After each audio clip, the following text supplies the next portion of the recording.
जी अस्सलाम वालेकुम स्टूडेंट्स, उम्मीद करती हूँ आप सब खैरियत से हैं। और हम चूँकि नाउन्स के इस्तेमाल में होने वाली मिस्टेक्स को डील कर रहे हैं, तो आज हम उस लेक्चर को कंटिन्यू करते हैं।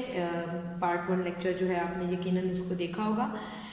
चूँकि मेरे पास ये जो डिटेल्स हैं कॉमन एरर्स की ये काफ़ी ज़्यादा हैं, तो मैं ये चाह रही थी कि हम सिलेक्टिव काम इस तरह से करें कि जो कॉमनली आस्क्ड एरर्स हैं, जो कॉमनली डिस्कस्ड एरर्स हैं और कॉमनली ऑब्जर्व्ड एरर्स हैं, जिन पे बेस्ड आपके एग्ज़ाम्स में आपसे पूछा जा सकता है, उन एरर्स को जो है यहाँ पे बेसिकली डील करेंगे। और जो मुझे लगा कि इतने इम्पॉर्टेंट नहीं है उनको मैं स्किप करती जाऊँगी। ठीक है, आप इसको साथ साथ गौर से सुनते जाइए।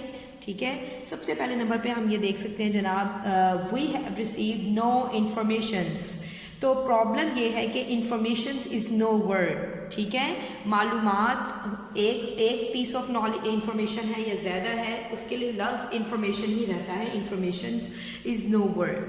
नेक्स्ट नंबर पे हम देखें जी, politics are not meant for me.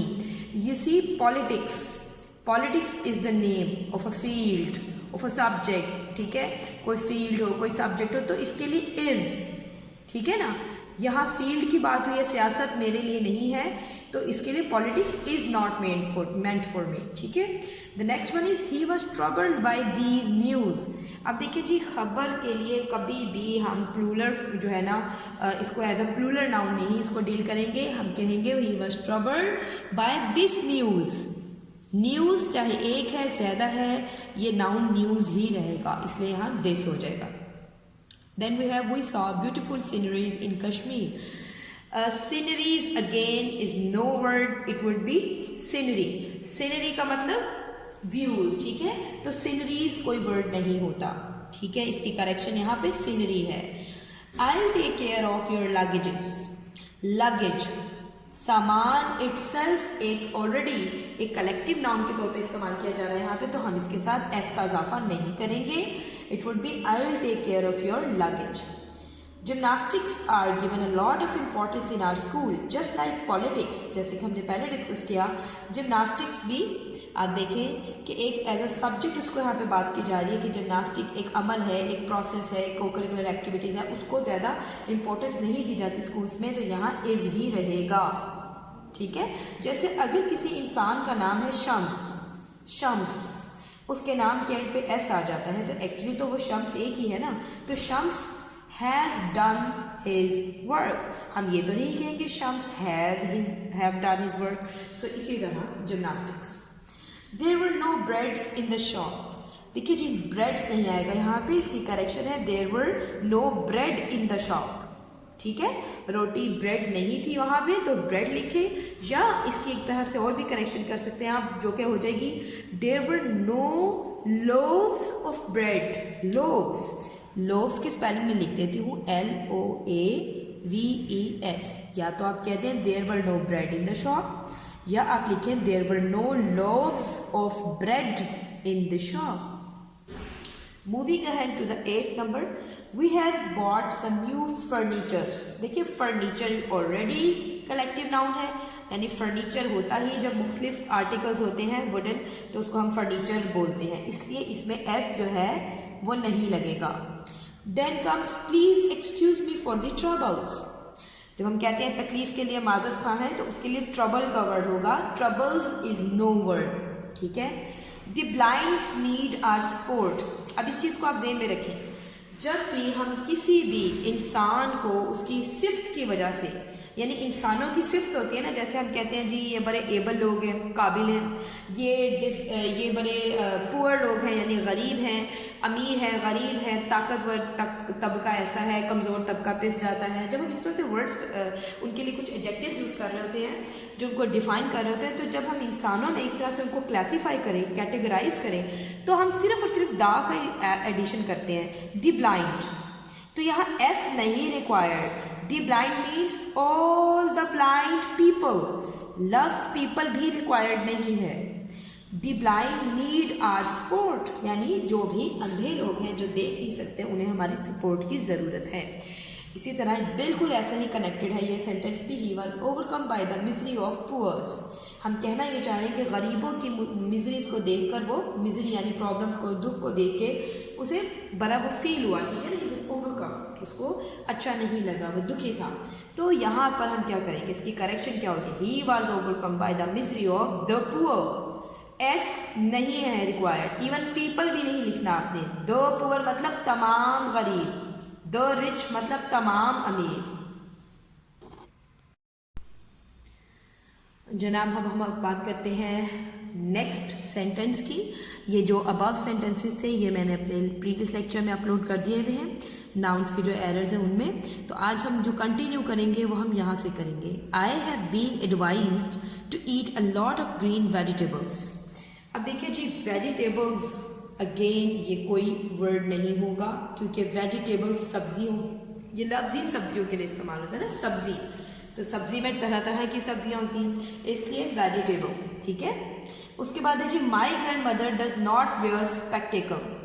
Spectacle कोई वर्ड नहीं होगा, जैसे कि मैंने आपको पहले बताया था कि जैसे हमने बात की थी सीजर की, तो सीजर्स होगा या पेयर ऑफ सीजर्स, इसी तरह स्पेक्टेकल्स। ट्राउजर्स, ये देखिए ये नेक्स्ट सेंटेंस जो आ रहा है, ट्राउजर्स होता है, पेयर ऑफ ट्राउजर्स कर लें या खाली ट्राउजर्स कर लें, स्पेक्टेकल्स, सीजर्स, ये चीज़ें ज़हन में रखिएगा। उसके बाद है he is a supporter of land reform. Reforms इस्लाहात जो होती हैं, रिफॉर्म्स, इसमें ऐसा आएगा, खाली रिफॉर्म नहीं होता, ठीक है। He is a supporter of land. Then comes I saw 2 females at the party. अच्छा, वैसे तो इट्स नॉट दैट इम्पॉर्टेंट, लेकिन यू शुड नो दैट कि इस तरह से हम बात नहीं करते। वी वुड रादर से आई सॉ 2 लेडीज या 2 विमेन एट द पार्टी, ये ऐसे हो सकता है, खाली फीमेल्स नहीं होगा। उसके बाद हम ये देखिए, जो मैंने मार्क किए हुए ये वही मार्क्ड हैं जो कि इंपॉर्टेंट हैं, इसलिए हम इन्हीं को डील करेंगे। The next one is the man वोर न्यू ड्रेस। अगर ऊपर लिखे हुए में से किसी में से भी कोई कंफ्यूजन है जो कि मैं डिस्कस नहीं कर रही, तो आप कमेंट कर दीजिए, मैं उसको वहाँ पे रेक्टिफाई करके आपको बता दूंगी। लेकिन फिलहाल मैं इनको इसलिए डिस्कस नहीं कर रही क्योंकि वो इतने इंपॉर्टेंट नहीं है, और ना ही पंजाब यूनिवर्सिटी के एग्जाम्स में इस तरह से ज़्यादातर पूछा जाता है। जिन चीज़ों को डील किया जाता है उन्हीं मिस्टेक्स को हम यहाँ आज डिस्कस कर रहे हैं। द मैन वोर न्यू ड्रेस, ये एक बड़ी ही कॉमनली ऑब्जर्व्ड जो है मिस्टेक है। ड्रेस नहीं कहेंगे, न्यू क्लॉथ्स, ठीक है, न्यू क्लॉथ्स, ES वाला, ES वाला। He forgot to put down his sign on this application. हम अक्सर कहते हैं जी साइन कर दे, जी साइन कर दे, तो यहाँ हिज सिग्नेचर, सिग्नेचर होता है जो भी जिसको हम पुट डाउन करते हैं, यानी कि हम सिग्नेचर अपने मार्क करते हैं। तो साइन करना तो एक वर्ब है ना, ये गलत इस्तेमाल हो जाता है नाउन का, इसलिए यहाँ सिग्नेचर आएगा। She is my cousin sister, again it's wrong. Cousin आपने शी लिख दिया, she is female, that's she is my cousin, you don't need to write this sister. He is my cousin brother, wrong. You will say he is my cousin, she is my cousin, no sister brother required. Okay जी, इसके बाद हम इस वाले पे आ जाएंगे, we are all fellow brothers. Again वही मिस्टेक, फेलो नहीं आएगा, यानी कि जो हम एक अननेसेसरी डिटेल्स ऐड कर देते हैं उनको हमने यहाँ पे ओमिट करना है। So it would be we are all brothers, we are all brothers, ठीक है। अब हम नेक्स्ट पे आ जाते हैं। Karachi is one of the most polluted city in the world. अब जनाब आपने एक चीज़ ज़हन में रखनी है, जब हम ये बात करें ना Karachi is one of the, इसका मतलब ये है कि कराची उन मुल्क के उन शहरों में से एक शहर है जो बहुत पोल्यूटेड है। शहरों में से एक है ना, वन ऑफ द, देखिए वन ऑफ होगा ही किसी ज़्यादा चीज़ों में से कोई एक, है ना। तो जब हमने यहाँ प्लूरल फॉर्म उर्दू में भी बोलते हैं ना, मेरे बेहतरीन उस्तादों में से मेरा एक उस्ताद जो बेहतरीन है वो फलां उस्ताद है, तो देखिए वहाँ पे क्या होगा, mister Aslam is one of my best teachers, तो टीचर्स होगा ना। इसी तरह करेक्शन क्या होगी, जहाँ भी वन ऑफ द का एक्सप्रेशन यूज होगा आपने याद रखना है कि आगे जाके प्लूरल होना चाहिए। वन ऑफ द, जिस चीज़ में से भी वन ऑफ आपने ड्रैग किया है किसी भी सब्जेक्ट को, तो वहाँ पे ये प्लूरल होना चाहिए। यहाँ होगा, इसकी करेक्शन क्या होगी, Karachi is one of the most polluted cities in the world, यानी सबसे ज़्यादा आलूदा शहरों में से एक शहर है। ये बहुत दफ़ा पूछा जाता है पंजाब यूनिवर्सिटी के एग्जाम्स में, इसके ऊपर ख़ास अपने आप में नज़र रखनी है, ठीक है। ओके जी, अब हमारा नेक्स्ट सेंटेंस है, one of my student has one the gold medal for public speaking. अभी मैंने आपसे यही चीज़ डिस्कस की कि वन ऑफ माई, मेरे स्टूडेंट्स में से एक ने, तो यहाँ स्टूडेंट्स होगा ना, ठीक है ना, ये वही सेम सेंटेंस, वही सेम रूल। लेकिन अब आगे जाके आप ये देखें कि यहाँ हैज़ ही आएगा। अगर हम करेक्शन में यहाँ एस लगाएंगे तो हम यहाँ हैव नहीं लगाएंगे, क्योंकि मेरे स्टूडेंट्स में से एक ने गोल्ड मेडल जीता है, एक बंदा जीता है, तो उसके लिए फिर हेल्पिंग वर्ब भी तो अकॉर्डिंग टू द सब्जेक्ट ही लगेगा ना। सब्जेक्ट वर्ब एग्रीमेंट तो हमें मालूम है। So one of my students has one the gold medal, ठीक है। The next word, The next one is don't look at the back side of my house। देखिए, जब मैंने बात कह दी है कि मेरे घर के बैक पे नहीं देखना, मतलब वो साइड बैक साइड ही है ना, we don't need to add side, ठीक है। So correction would be don't look at the back of my house, ठीक है। उसके बाद हम आ जाते हैं this one, he has a 10 rupees note। ये भी बहुत दफ़ा पूछा जाता है, इस तरह के जो एरर्स हैं उन पे बेस्ड स्टेटमेंट्स अक्सर आती हैं, incorrect statements. he has a 10 rupee note, correction क्या होगी, ही हैज़ अ 10 रुपी नोट। 10 रुपया आपने देखा उसके ऊपर लिखा होता है 1 रुपया, तो नोट तो एक ही है ना, 10 रुपये वाला, ठीक है ना, तो इसलिए ही हैज़ अ 10 रुपी नोट। उसके बाद हम आ जाते हैं this one, he has a PhD in English. He has a PhD, no, जैसे हम कहते हैं ना, he is a masters in English, he is an MA, he is a BA, यानी he is a bachelors in arts. तो इसी तरह he is a PhD in English, ठीक है, इसको आपने जहन में रखना है। उसके बाद I think the chairs legs are broken. अब आप देखिए, चेयर्स लेग्स, हम जिससे कहते हैं असलम्स बुक, फहद्स चेयर, तो हम नॉन लिविंग थिंग्स को ये वाली पोजेसिव केस नहीं दे सकते, ठीक है। लिविंग बींग्स के साथ ये चीज़ें होती हैं, जैसे फहद्स बुक, असलम्स चेयर। लेकिन chair is a non living thing, तो उसके लिए हम अपॉस्ट्रोफी एस का इजाफा नहीं कर सकते, तो हम इसको प्रॉपरली लिखेंगे, I think the legs of the chair are broken. Okay, the next one is cloth is sold by the yards. जब हम कहते हैं ना कपड़ा जो होता है, क्लॉथ इज सोल्ड गज की सूरत में, यानी गज की सूरत में, जो कहते हैं ना 1 गज कपड़ा, 2 गज कपड़ा, तो यार्ड होगा, by the yard, not yards, ठीक है, यार्ड। उसके बाद जनाब नेक्स्ट वन है, he sees that arms is given to every beggar. खैरात, आर्म्स होते हैं ना खैरात, तो आर्म्स आर गिवन, आर्म्स अपने साथ खैरात जो होती है उसके साथ हम हमेशा प्लूरल हेल्पिंग वर्ब लगाते हैं, ठीक है। ओके जी, नेक्स्ट हमारे जी आ जाती है this one, I expect you to be true to your words. अच्छा, इडियोमैटिक फ्रेज जिस तरह होती है, इसी तरह जैसे हम कहते हैं ना, you should stick to your word, तो इसी तरह यहाँ पे भी मैं यही तुमसे उम्मीद रखता हूँ, that you should be true to your word, कि आप अपने अल्फाज पे, यानी अपने प्रॉमिस पे, अपनी बात पे कायम रहें, ठीक है। तो वर्ड्स नहीं होता, वर्ड होता है। अच्छा, उसके बाद है जी, I have works to do in the city. अब आप ये देखिए जी, काम जब ज़्यादा हो जाए तब भी काम का लफ्ज़ वर्क जो है वो वर्क ही रहेगा। हाँ, अलबत्ता जब हमने एम्फसाइज करना है इस बात पे, स्ट्रेस देना है कि जी काम बहुत ज़्यादा है, तो हम इसके लिए लिखेंगे आई have much work, much work. Many भी नहीं लिखेंगे ना, क्योंकि वर्क, काम जो है ना, इट्स सेल्फ काउंटेबल नहीं है, ठीक है ना, वो तो हमें नहीं पता कितने काम है, हमें तो बस पता है काम है और बहुत ज़्यादा काम है, तो I have much work to do in the city. उसके बाद आ जाते हैं जी नेक्स्ट वन पे, the new machineries have arrived.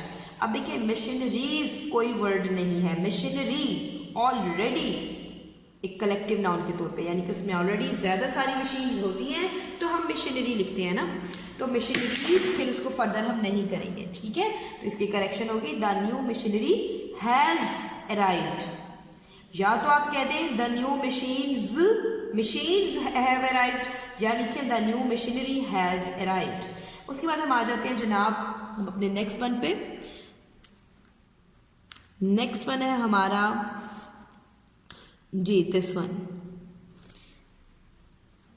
I must change my clothes immediately.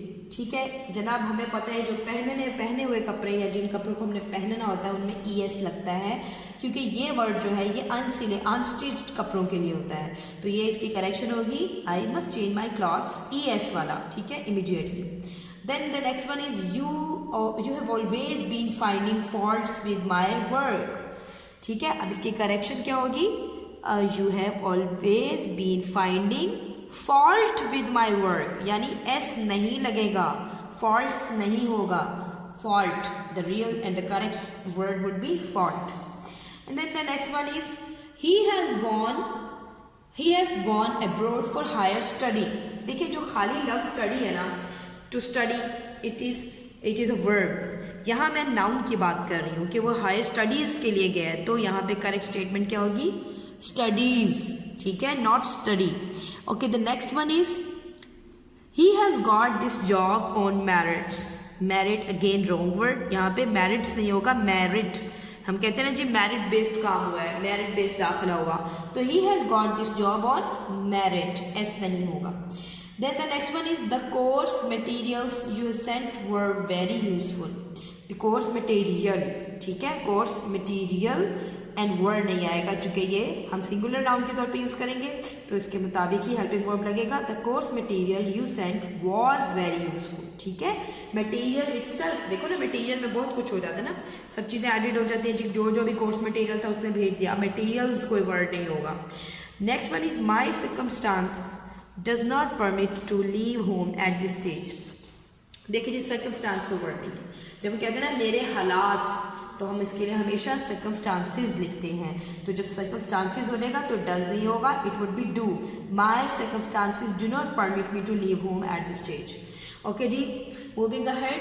The police was late in coming. अब ये जहन में रखिएगा, नॉर्मली बच्चों को ये जो है ये करेक्शन जो है बड़ी एब्रप्ट सी और बड़ी एक्स्ट्रॉर्डनरी लगती है, अनयूजुअल सी लगती है, क्योंकि नॉर्मली हम ये मिस्टेक्स कर जाते हैं. द पुलिस, पुलिस के साथ हमेशा प्लूरल हेल्पिंग वर्ब लगेगा. The police were late in coming.